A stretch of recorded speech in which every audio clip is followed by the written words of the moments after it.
அதே நேரத்தில் நமது நாட்டில் நிலவிய பொருளாதார மந்த நிலை, வறுமை, தீவிரவாத குழுவினரின் வன்முறை ஆகிய காரணத்தினால் இத்தீர்மானத்தை நிறைவேற்ற காந்தியடிகள் தயங்கினார். நீண்ட யோசனைக்கு பிறகு நாடு முழுவதும் 1930ஆம் ஆண்டு ஜனவரி 26 அன்று அமைதியான சுதந்திர தினத்தை கொண்டாட வேண்டும் என வேண்டுகோள் விடுத்தார்.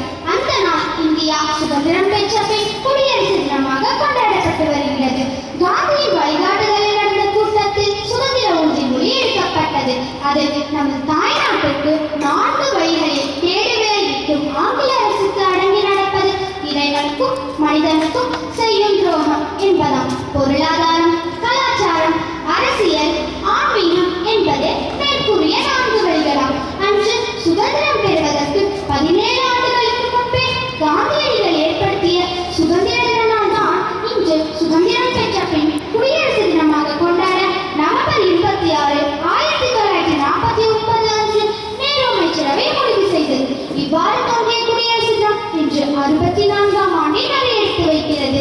இந்திய குடியுரிமை நிறுவப்பட்ட இந்நாளில் வருங்கால இந்தியா என்ற அப்துல் கலாமின் வரிகளின் வாரிசுகளாக நாம் சில உறுதிமொழிகளை ஏற்போம். அரசியலமைப்பிற்கு கீழ்ப்படிந்து தேசிய கொடியையும் தேசிய கீதத்தையும் மதிக்க வேண்டும்.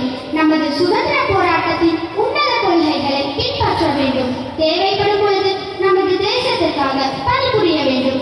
அனைத்து மத மக்களிடையேயும் ஒன்றிணைந்த பொது சகோதரத்துவ உணர்வினை மேம்படுத்த வேண்டும். நமது நாட்டின் பாரம்பரியத்தை காக்க வேண்டும். இயற்கை சூழலை பாதுகாக்க வேண்டும். பொது சொத்துக்களை பாதுகாத்து வன்முறையை கைவிட வேண்டும்.